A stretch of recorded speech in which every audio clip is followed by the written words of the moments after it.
ملاقات دو دوست قدیمی.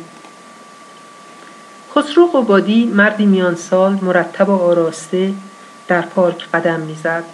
هوا صاف بود و کمی سوز داشت. درختها هم برگ زرد داشتند، هم سبز و نارنجی. خشخش برگ‌های خشک زیر پای مردمی که می‌رفتند و می‌آمدند گاه خوشاهنگ بود و گاه کسل کننده. آقای قبادی حال خوشی نداشت و غمی مرموز به قلبش چنگ می‌انداخت. در روزگار جوانی در همین پارک بین او و برخی از دوستانش بحث‌های بسیاری در گرفته بود. نزدیکی خانه امیرکبیر لحظه‌ای ایستاد و به ساختمان زیبا و قدیمی نگاه کرد. حتی دیدن شور و شوق زنان و مردان جوانی که در ایوان بزرگ جلوی خانه دست ساخته‌های خود را روی میزهایی برای فروش عرضه می‌کردند هم او را آرام نکرد. او و دوستانش درباره امیرکبیر به عنوان کسی که تلاش کرده بود تا ایران را به جاده توسعه بیاندازد صحبت کرده بودند. اگر تلاش‌های او به نتیجه می‌رسید تا چه اندازه همه چیز فرق می‌کرد. از حال و روز چند نفری از دوستانش خبر داشت. چه تنوعی! هر کدام به راهی رفته بودند. آن روزها کی فکرش را می‌کرد؟ پس از لحظه‌ای به خود بازگشت. اگر انتخاب‌های دیگری کرده بودم حالا چه می‌کردم؟ چه بودم؟ کجا بودم؟ شاید فرزندان من هم به جای زندگی در قاره‌ای دیگر حالا پشت یکی از این میزها شمع، آباژور یا سرامیک‌های نقاشی شده می‌فروختند. از میدانچه‌ای با درخت‌های کهنسال پیچید به یکی از خیابان‌های پارک. پرندگان لابلای درختان در پرواز بودند. مردی به گربه‌ای غذا می‌داد. در انتهای خیابانی که در آن راه می‌رفت، مردی میان سال با سر و روی آشفته، کاپشنی قدیمی و از مد افتاده و کفش‌های ورزشی به سوی او می‌آمد. آقای قبادی به نظرش رسید که مرد خیره به او می‌نگرد. چه اندازه چهره‌اش آشناست. آه، این که مزدک جهانجوست، چقدر پیر شده، درست مثل همان وقتها بی قید و بی توجه به ظاهر. تا آقای قبادی به این نتیجه برسد که مرد روبرویی رفیق قدیمی خودش است، 2-3 قدمی به هم نزدیکتر شده بودند.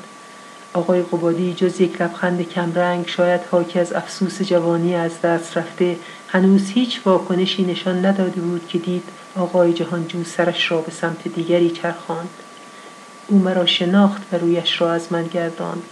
دلش گرفت، ناسزایی نثار مزدک کرد. مردکی آسمون جلوی لاقبا. آهی کشید و نگاهش را به بالای سرش، به برگ‌ها که با نسیمی ملایم می‌لرزیدند کشاند و روی چند درخت چرخاند. هنوز فاصله‌ای بین آن دو زیاد بود. فکر می‌کنه خبرهاش به من نرسیده و من نمی‌دونم چقدر بدبختی کشیده. هنوز هم داره تو بدبختی دست و پا میزنه. اگه عرضه داشت حرف گوش میداد و خودش را از این ورطه بیرون میکشید. از تلاش بی حاصل دست میکشید و اینطور تباه نمیشد. مزدک همین که از دور خسرو را به جا آورد، رویش را از او گرداند. چه لبخندی میزنه، انگار دنیا رو فتح کرده. مردی که تازه به دوران رسیده. مزدک با یادآوری روزهای دانشجویی به یاد آورد که خسرو چه اندازه پرشور بود. همیشه تندترین نظریات را او بود که ابراز می‌کرد.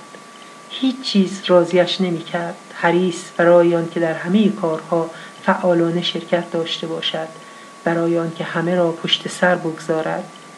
تا وقتی چیزی جلوش نبود با تمام قوا می‌تاخت.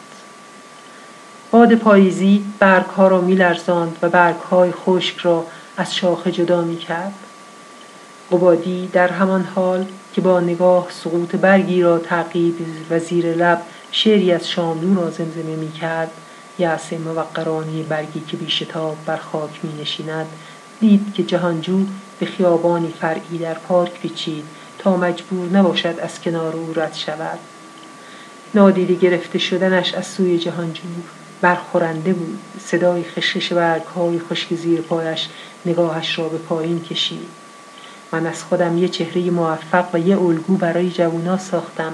چقدر با آدمای شکست خورده و ناموفق روبرو بشم. مزدک چی؟ کاش میتونست خودشو ببینه. با اون همه ادعا و با اون بهای سنگینی که پرداخت، نگاهی هم بهش نمی‌کنم. امروزه آدمای موفق الگو هستن، نه آدمای شکست خورده.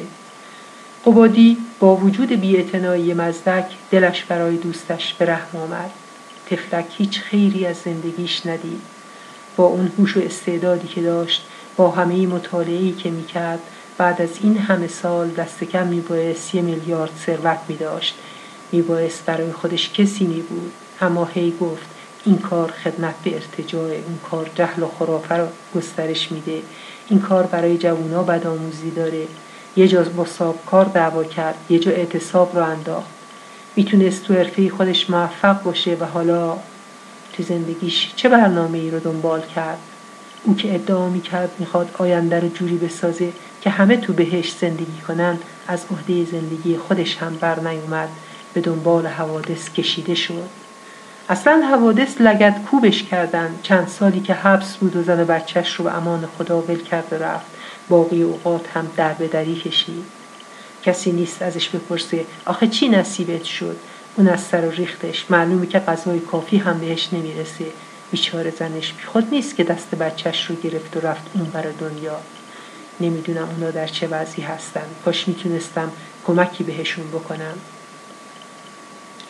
جهانجو همین که به خیابانی دیگر پیچید، شروع کرد به آرام دویدن. احساسی گنگ دلش رو فشرد. هی هی، ببین دنیا چی به روزمون آورده. اون به یه راه، من به یه راه. اونم ما دوتا که روز و شب میزدیم تو سر کله هم. اونقدر با هم بحث کرده بودیم و دمخور بودیم که فکر میکردیم از همه زوایای فکر و روح هم خبر داریم. مزدک با یادآوری خوابگاه دانشجویی، بازی‌ها، بحث‌ها، کتاب خواندن‌ها و کوهپیمایی‌های طولانی برای برنگشتن آن روزهای خوب و ناتوانی از تغییر چیزی که در حال گذر بود، حسی شبیه افسوس به جانش افتاد. خیلی زود از دویدن خسته شد و روی نیمکتی نشست. اما حرف زدن و بحث‌های دوران جوانی کجا و انتخاب‌های ما در عرصه عمل کجا؟ حالا اونقدر با هم فرق داریم که اصلا دلم نمیخواد ببینمش. حتی حوصله ندارم باش سلام علیک کنم. به من مربوط نیست که چه کرده. انتخاب خودش بوده. چیزی که برام غیر قابل تحمله اینه که چون پولش زیاده به خودش حق میده برای دیگران تعیین تکلیف کنه.